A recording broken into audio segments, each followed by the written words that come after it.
All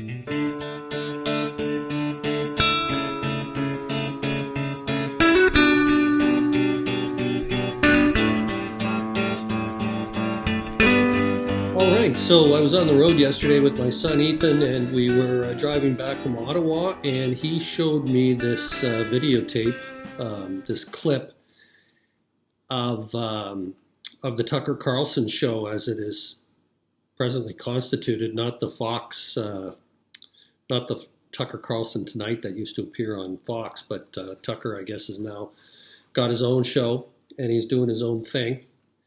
And I don't think he has as many voices listening to him as he did before, but that doesn't stop him. And if I can, you know, full disclosure, I cannot stand that man, and I am afraid that if I were to ever be in the same room as he, there would be criminal charges, but there would be an awful lot less Tucker Carlson in the world. But anyways, that's not my point today. Is to smash on him. The video clip had Tucker talking or having an interview with Senator Ted Cruz, who is an equally reprehensible human being as far as I'm concerned.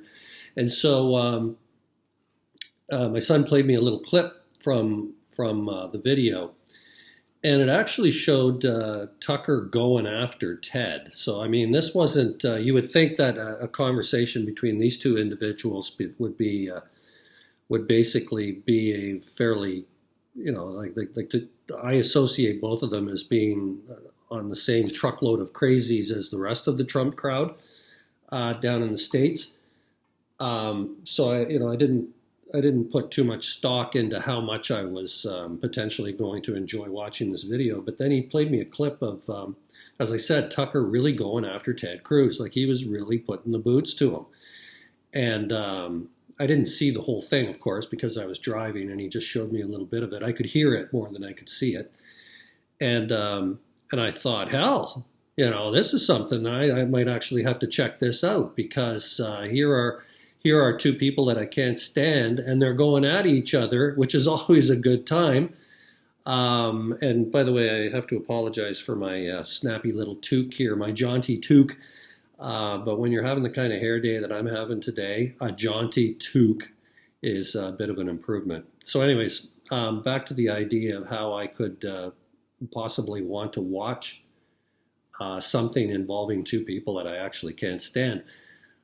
But as I said, one of them was going after the other one. And then, of course, the other one was sort of defending himself. So there's always good video to be taken out of that and commented upon. I liken this to the same sort of emotions or feelings that I would have had when Elon Musk started potty mouthing President Trump.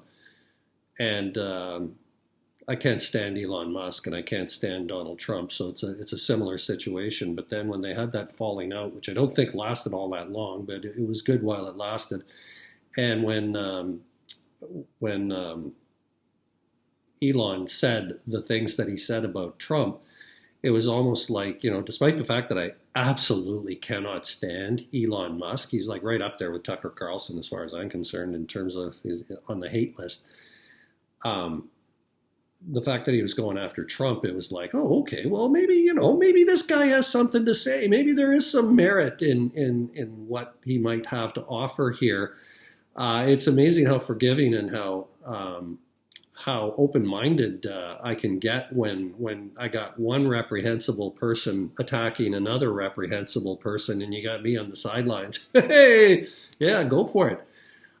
So I guess it's along the same lines as that. So I took the opportunity to look at this tape, to watch it. It was a 2-hour tape, and so I'm not going to recommend anybody else watch it. I just did it because I have to have something to put online in my on my blog for tomorrow. So I checked it out, and I took some spots out of it, and I have a little bit of commentary to share with you. And so we'll try and make this as painless as we possibly can. The two men talk about a lot of things. There's a lot of topics on the table, but primarily most of the discussion has to do with the Israeli attack on Iran and how much or how little the United States is supporting that. And by support it, I don't mean cheering it on. I mean actually giving Israel physical support, whether that's in terms of intelligence or weaponry or any of the things that go into the battle space. Another thing was the war in Ukraine, and generally speaking, the whole idea of, and this is mostly a Tucker Carlson narrative, why is the United States getting involved in so many foreign misadventures? He would call them misadventures. Why are we spending all of our time involving ourselves in the business of other people when we've got homeless people and people sleeping on the streets and drug problems and immigration problems here in the United States? I'm not in the United States. I'm just sort of paraphrasing what Tucker Carlson might say.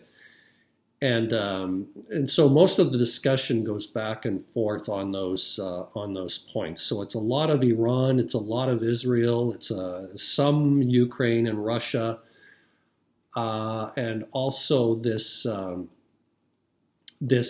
existential thing about whether America is better suited to be interventionist in terms of foreign policy or isolationist in terms of foreign policy. So let's have a look at some of this back and forth. Well, I think it's important to step back and ask. But I actually think Russia has very little to do with it. So, well, that's kind of the point that I'm trying to make, which is like we're all sort of focused on beating our adversaries abroad, but what is victory worth if our own country becomes what it is now? And maybe we're spending a little too much time focused abroad and not enough time focused on the people sleeping outside Union Station.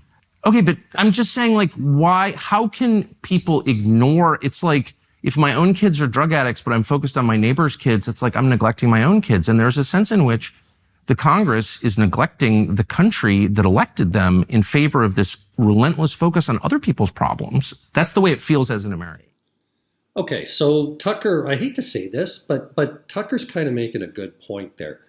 And the point is basically, what does victory look like in the United States when we go off abroad and we help all these other people fight wars and affect regime change and this, that, and the other thing? Like, what do we get out of it? And I'm using the American we here. I'm not an American. This is not the United States. But so if you will allow me to do that. But basically, Tucker's saying, what the hell do we get out of it when we're busy solving everybody else's problems, but yet we've got problems of our own? And he says, well, what does victory look like in that case? How does that benefit America when I have to, when I walk across the street to get from where I'm staying to get to the studio, and I see numerous people lying, obviously living in the streets? What good does that possibly do for us? And it's a fair point. Now, I don't want to be so naive as to think that, I mean, that's the whole interventionist versus isolationist thing. The isolationist would say, look, we've got problems in our own house. Let's tend to our own garden first before we go nosing around in other people's business. And that's legitimate. But the only problem with that and the naive aspect of that is if you go too far down that road, the United States has been isolationist before, and the two biggest times was just prior to World War I and again prior to World War II. And one could argue if they weren't so isolationist, if they were more involved with the things that were happening in the world at that time, that perhaps those two conflicts may not have happened. Now that's a easy thing to say, and I'm not going to tell you that I believe that those two wars would never have happened if the United States was less isolationist, but it might have acted as a deterrent. You never know. And so, when you're the United States and you're the strongest military and the strongest economic power in the world, that there is sort of some unwritten understanding that you will somehow evolve into the world's policeman, and that you will get involved in some of the things that are happening in the world, especially if there is one nation up there that's trying to upset the balance of power with respect to the other nations around it. And of course, if that harms American self-interest. And, we could talk about interventionist versus isolationist all you want, but as soon as the Americans perceive that their national interest is being threatened by something that's happening outside of their own country, that there's a good chance that they're going to be involved. And so, for example, if some third world country were to strike billions, discover billions of barrels of oil in their backyard, the Americans will immediately declare that to be in their national interest, even though it's not within their own borders. But that's the way the Americans are. It's none of our business until we make it our business, and that's up to us to decide when that is and when that's not. Look, in terms of regime change, let's talk this week. The riots in L.A., I've made very clear that the cause of those riots are Gavin Newsom and Karen Bass. And when you elect communists who hate America, who stop law enforcement from arresting criminals, you get what you get on the street. Amen. I agree. Okay. And the reason is twofold. Number one, as a Christian, growing up in Sunday school, I was taught from the Bible, those who bless Israel will be blessed, and those who curse Israel will be cursed. And from my perspective, I want to be on the blessing side of things. Of those who bless the government of Israel? Those who bless Israel is what it says. It doesn't say the government of, it says the nation of Israel. So that's in the Bible. As a Christian, I believe that. Where is that? I can find it to you. I don't have the scripture off the tip of my. You pull out the phone and use the Google. It's in Genesis. But so you're quoting a Bible phrase. You don't have context for it. And you don't know where in the Bible it is, but that's like your theology. I'm confused. We are commanded as Christians to support the government of Israel? We are commanded to support Israel. And what does that mean, Israel? We're told those who bless Israel will be blessed. But hold on, define Israel. This is important. Are you kidding? This is a majority Christian country. Define Israel? Do you not know what Israel is? That would be the country you've asked like 49 questions about. So that's what Genesis, that's what God is talking about. The nation of Israel, yes. So is that the current borders, the current leadership? He's talking about the political entity called Israel? He's talking about the nation of Israel. Yeah, nations exist, and he's discussing a nation. A nation was the people of Israel. Is the nation They're the God's descendants of referring Abraham. to in Genesis, is that the same as the country run by Benjamin Netanyahu right now? Yes. It is. Okay, so I'm just trying to understand. You said God tells you to support the modern state of Israel in the Bible, in some place in the Bible that you heard about, but you don't know where it is. That's your theology? You're going back, am I a sleazy feline again? I mean, if you accuse me of anti-Semitism again, I will say that, but I don't think you will. Try to be a little less condescending. I'm trying to have a conversation. Condescending. You're throwing this stuff out, and it's my job to figure out what you're talking about. Okay, but I don't understand. But you're not letting me. Okay. I'm sorry. I want to be polite. The Prime Minister of Israel said that Iran tried to assassinate Donald Trump twice. Yeah, I read your newsletter this morning, But do you believe that's true? I think it was sort of a word game. What is true is Iran is trying to assassinate Donald J. Trump, and they have hired hitmen. Now, you pointed out... No, he said that they have tried twice to kill him, and I don't know that... I don't have any evidence that's true, but I sort of wonder if that is true. Why aren't we at war with them already? You sincerely believe, you promise, that right now the Iranian government is trying to murder our president. Yes. You sincerely believe right now. Absolutely. And yet you are not calling for military action against the government that's trying to murder our president. Can you explain that? Now, speaking of Benjamin Netanyahu, apparently he, the Prime Minister of Israel, has indicated to the Americans that the Iranians had a plot or an active mission in place to assassinate the President of the United States, which of course was Donald Trump. Cruz makes the point that neither of the attempts last summer before the election, the guy in Butler, Pennsylvania, that was on the roof there with the rifle, and the other guy just outside the golf course in Florida, that neither one of these events had anything to do with Iran, but that he was aware that Iran had plans to kill not just President Trump, but some of the members of his cabinet, some of the members of the government, some of the members of the Senate, Congress, opinion leaders, that sort of thing. And Tucker wants to know how Ted knows that, over and above Benjamin Netanyahu telling us that. Now, we have to understand that, to listen to anything Benjamin Netanyahu has to say, we have to understand that he's in a fight. Israel is in a fight currently against Iran, but I mean, like Hamas, Hezbollah, the Houthis, Syria, now Iran. I mean, Israel's on a bit of a roll here. Now, as impressive as Israel is militarily, they still rely quite a bit on the United States for a lot of things, including weaponry. but intelligence and satellite intelligence and all of that kind of stuff. And the Americans are in lockstep with the Israelis because this satisfies an American foreign policy objective, because Iran is an enemy of the United States, self-proclaimed. This is not anything that is debatable, or that there's no nuance about this. When a nation says death to America and calls you the great Satan, then I think you've got a reason. It's reasonable for you to assume that that country is presenting itself as an enemy. So Tucker's point is, like, how do you know that there is a credible Iranian threat against President Trump? And then he further goes ahead and he says, so Ted, if you know that these people are trying to kill our president, is that not an act of war in and of itself? And if it is, then does that not follow then that we have a responsibility, we being the United States, that we have a responsibility to go in and level this place, to go in and attack Iran, get rid of the leadership, do whatever we need to do. But we can't just be sitting around casually hearing about threats to the life of our president, and they being the perpetrators of it, and sitting there and not taking any kind of action, whether it's preemptive action or just action for the sake of action. It's an interesting point. And again, every once in a while, Tucker says something that makes sense. However, and Tucker Carlson's not naive. He's a shit disturber, and he does this on purpose. And it's one of the reasons why I would like to take my jaunty little toque and slap him in the face with it several times.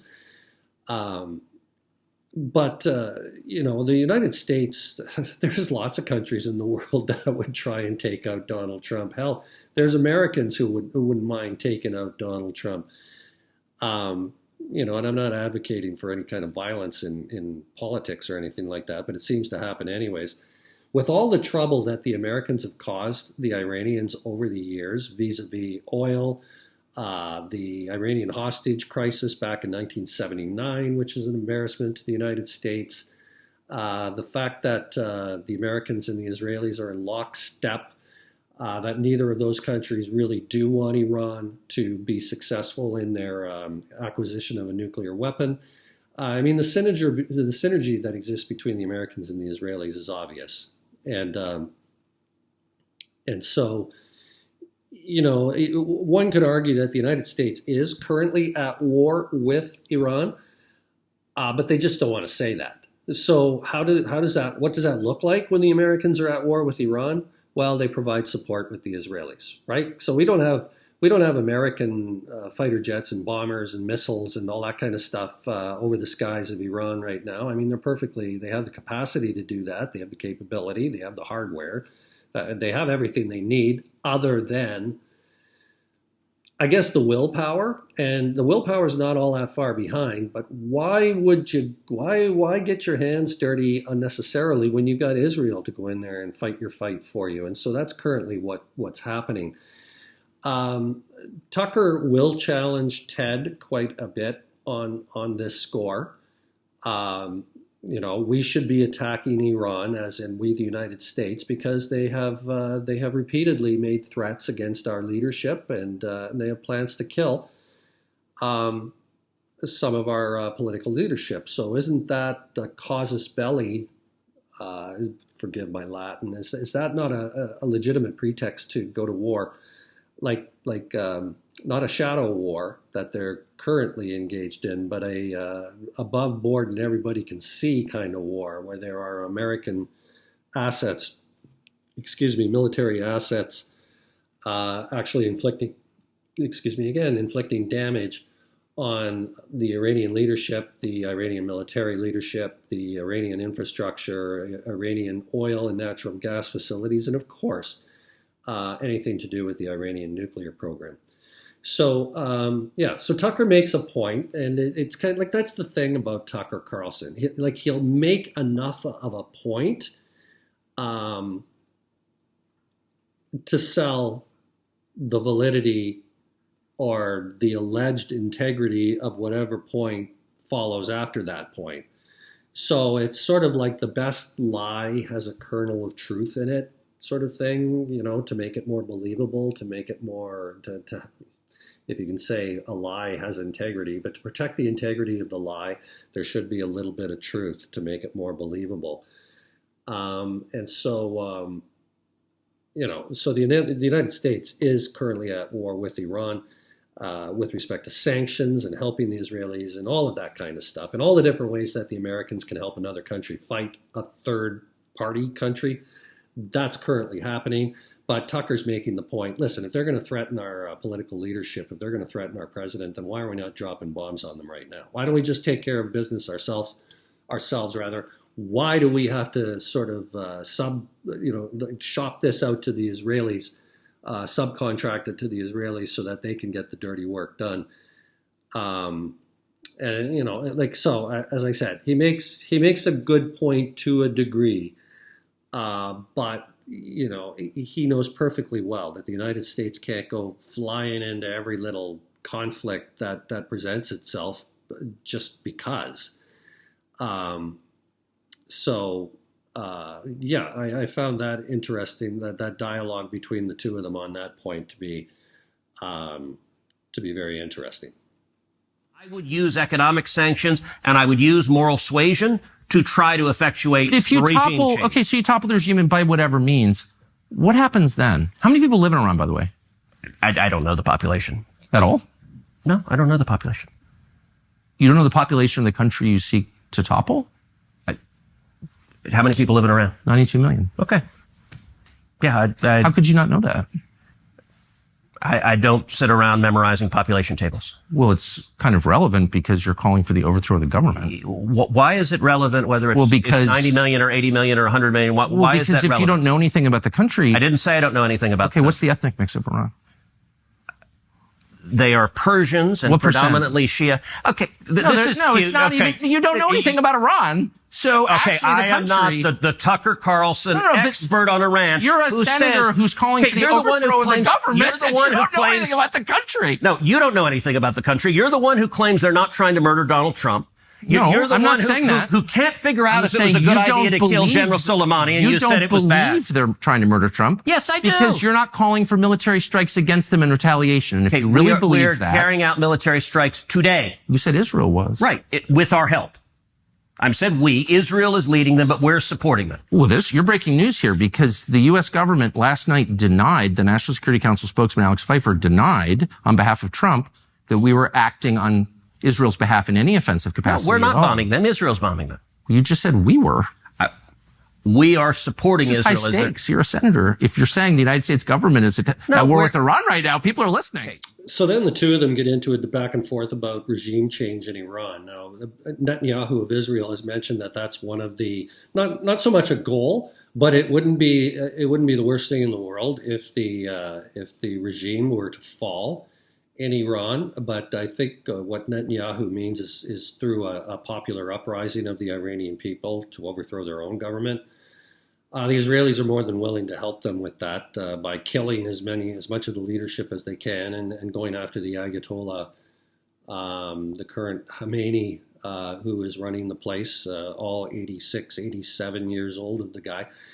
So, the Israelis would be more than willing to help the Iranian people rise up and overthrow their own government. I'd have no problem with that either. But anyways, during this back and forth, Tucker asks Ted, so let's say we do effect and we're successful at regime change. What does that look like? What does that look like? And the Americans have this tendency historically, I should modify this comment, outside of major world level wars like World War I, World War II, that sort of thing, any other conflict that the Americans have been part of, they are absolutely top notch and the best at kicking the fence down and running in there and shooting the place up and just absolutely destroying everything that's in front of them. So they will hit you with overwhelming offensive force and they will win every single time. But then the question always comes up, what now? What comes after this? We're good at kicking the door down and clearing the house and everything. But what happens to the house after we leave, or what happens while we're here? Like how much of an investment, how much money is this going to cost? And so, I look at things like Vietnam. I look at things like Afghanistan. I look at places like Iraq, where the Americans went in there, guns a-blazing, and just, bullets flying and all sorts of stuff. Yet they didn't seem to have any kind of plan for what followed afterwards. And so the Americans suck in terms of a long game. And it always comes back and always comes back to haunt them and to cause them additional problems. I mean, Iraq was a case in point. Saddam Hussein was a terrible, terrible individual. He was a war criminal. He was just flat out murderer is what he was. But he hated Al-Qaeda. And he hated the radical Islamic movement and the terrorist movement that the West hated. And so it was the enemy of my enemy is my friend. And I'm not going to suggest that Saddam Hussein was ever a friend of us, or ours rather.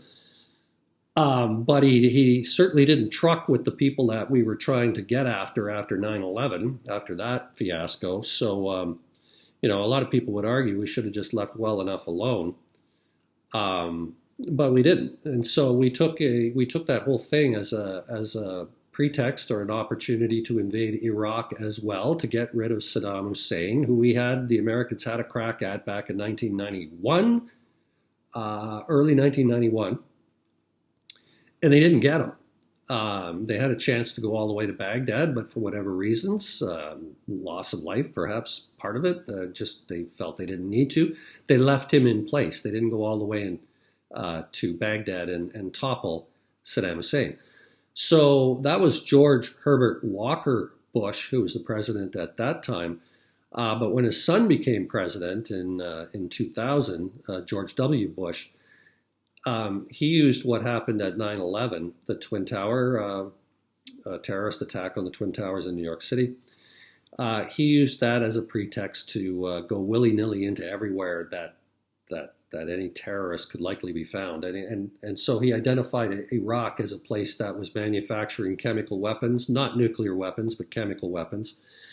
And so they painted Iraq as this big boogeyman that needed to be dealt with. And so whether that was a personal thing where Bush the son was trying to avenge Bush the father or finish Bush the father's work by toppling Saddam Hussein, I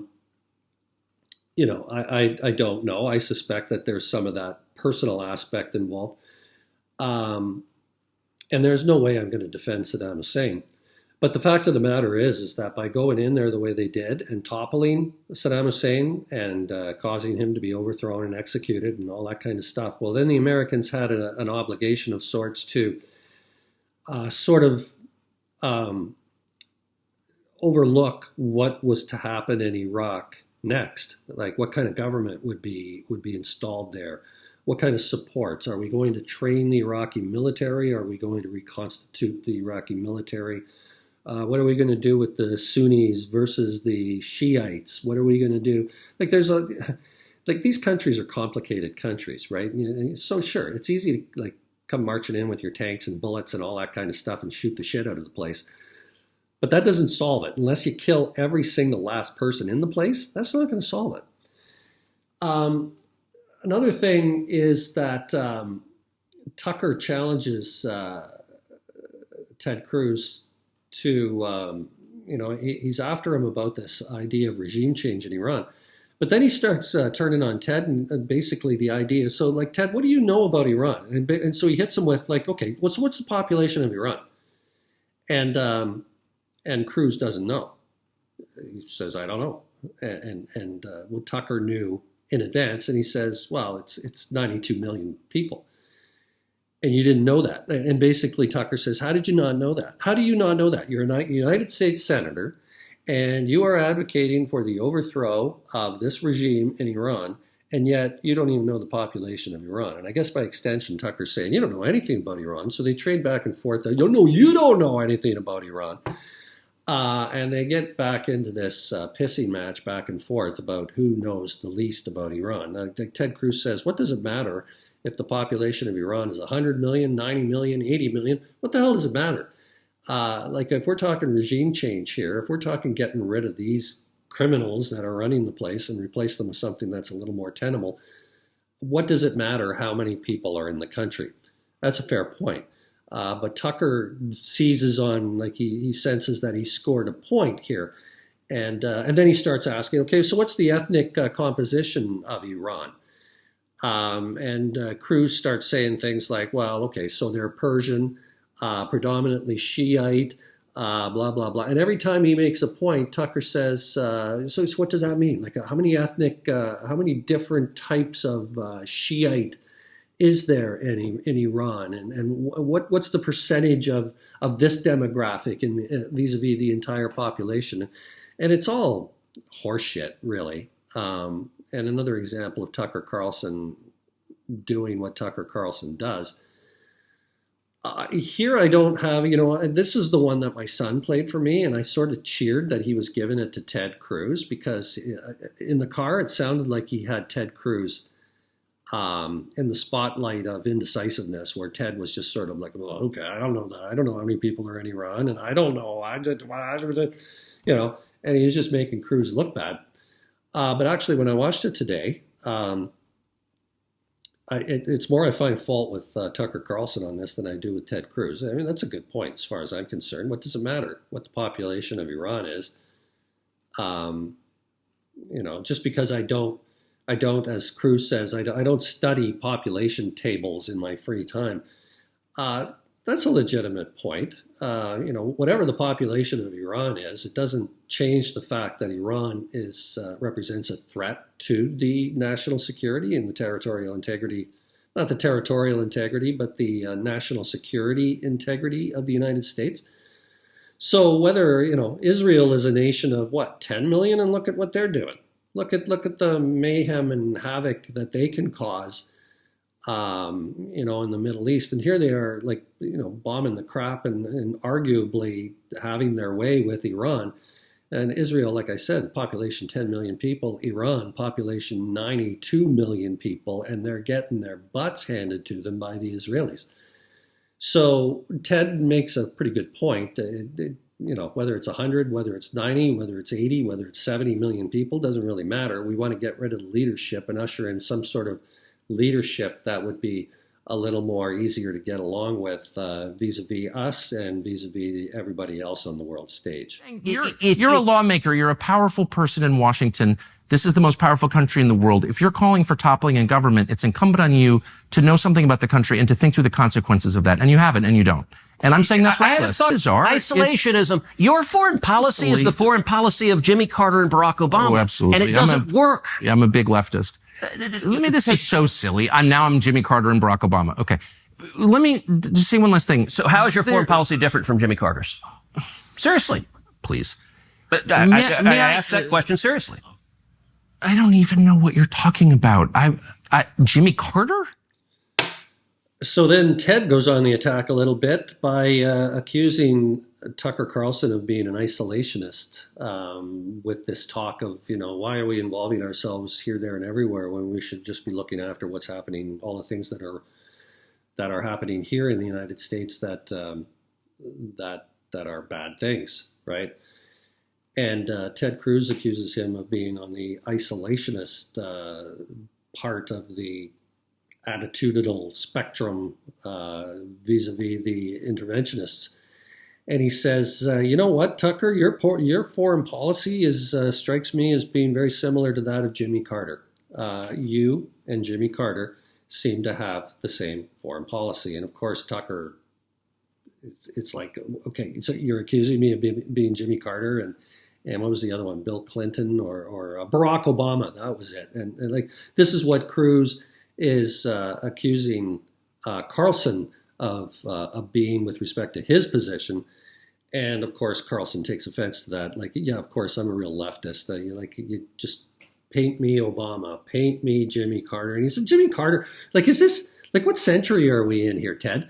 You're throwing names at me here from about 60 years ago, 50 years ago, 40 years ago, I don't know, 1979, 76. So that's 50 years ago.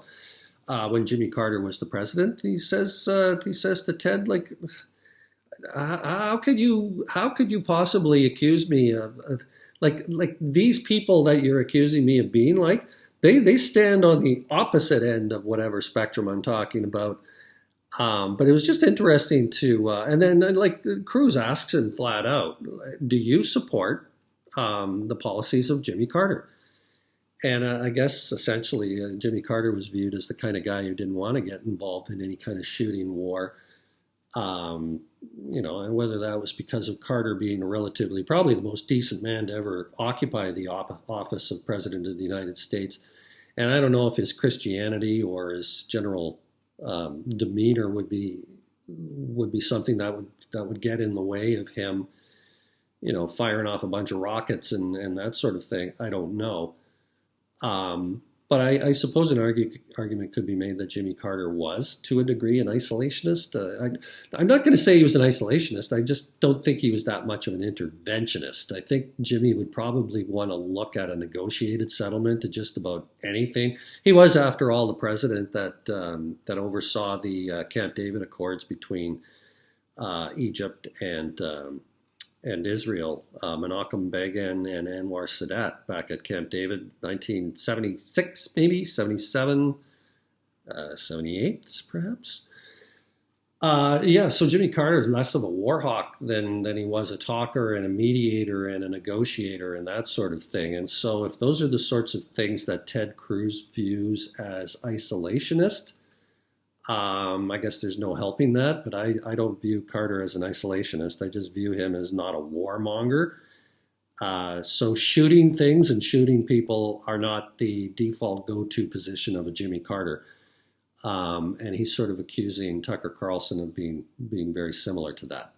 I am the product of the last 25 years, watching carefully, being involved in the periphery, and I see an unending string of foreign policy disasters that have impoverished and hurt our country. Unending string. Unending string. They would include Afghanistan, Iraq, Libya, Syria, and our inability to stop the Houthis, by the way, in Yemen, which exposes us as weak, and I grieve over that. So these are failures. You helped preside over some of them as a member of the Senate. What failures, foreign policy failures, have I presided over? By the way, look. The level of number of falsehoods you lay out just in one statement are rather. You haven't supported stunning. The war against Russia? Are rather stunning. So the war against Russia was caused, which I have explained at great detail, by Joe Biden's weakness. But you supported the war. If you want to talk, we can talk Russia and Ukraine. I'm happy to talk about it. Do you think that's been a success? No, it's been an absolute disaster. Okay, but you supported it. Shouldn't you apologize? No, you should apologize. I'm not going to engage in the demanding of apologies. So I'm like, that's my point is all these failures and no one ever says I'm sorry. Matter, or do you just throw out, if you want to talk, we can talk. Okay. I do. I want to know why that seems like a true disaster for the United States.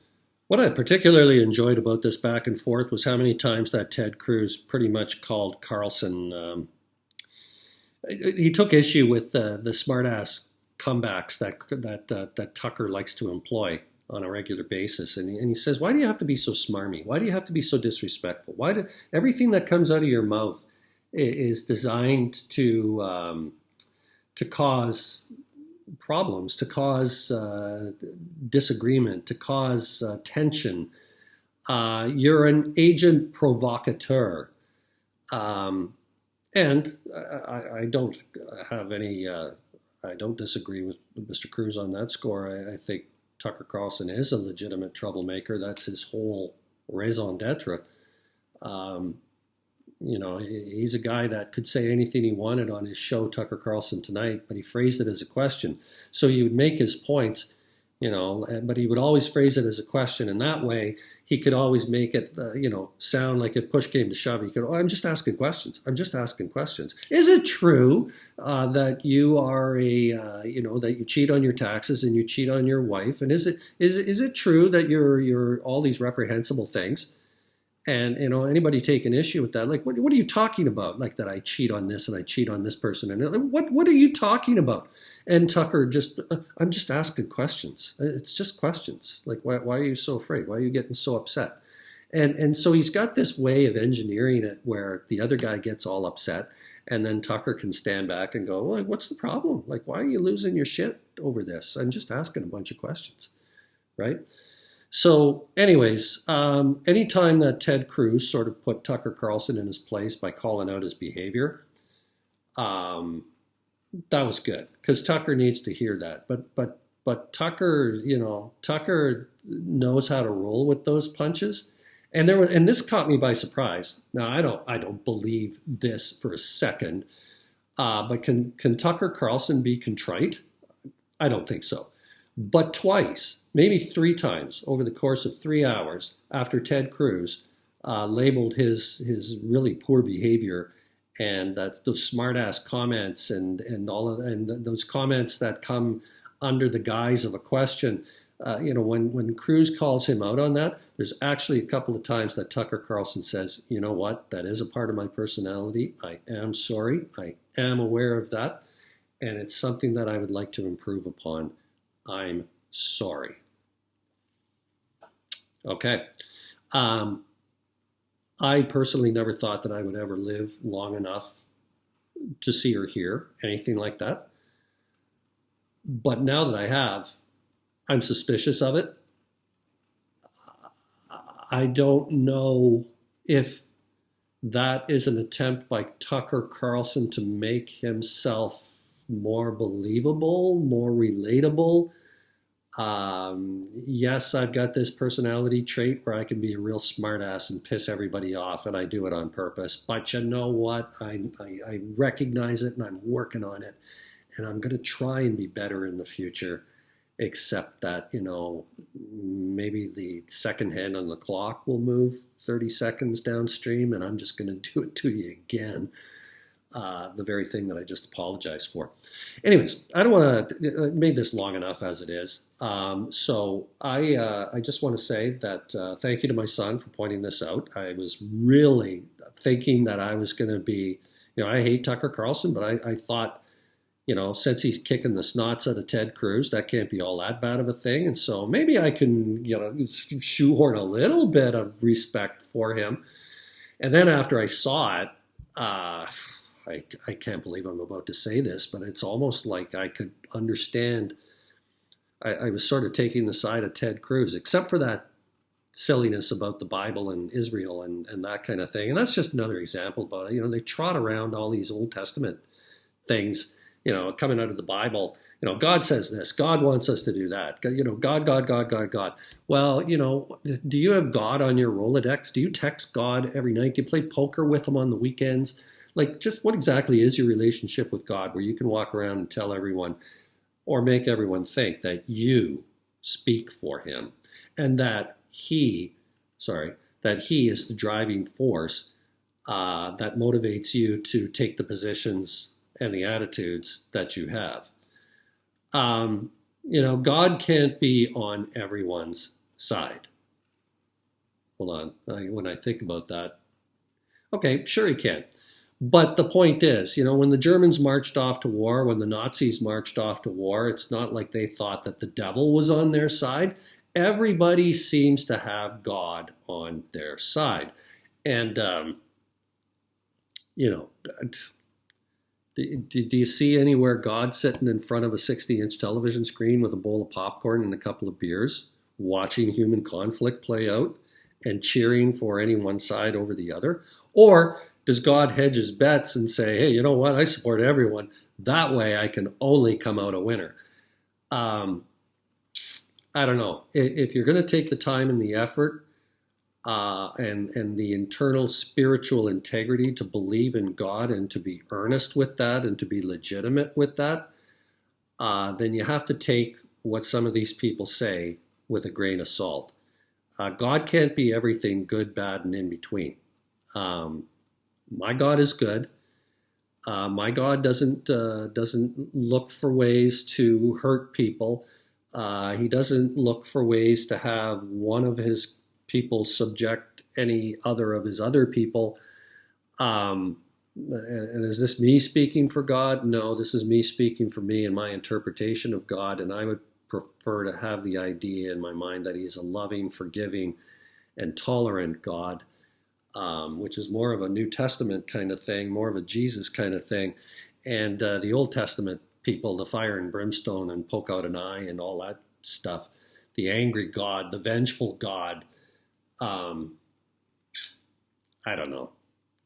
If I behave that way with my children as they are suggesting God behaves with his, I'd have family and children's services in my driveway before the weekend.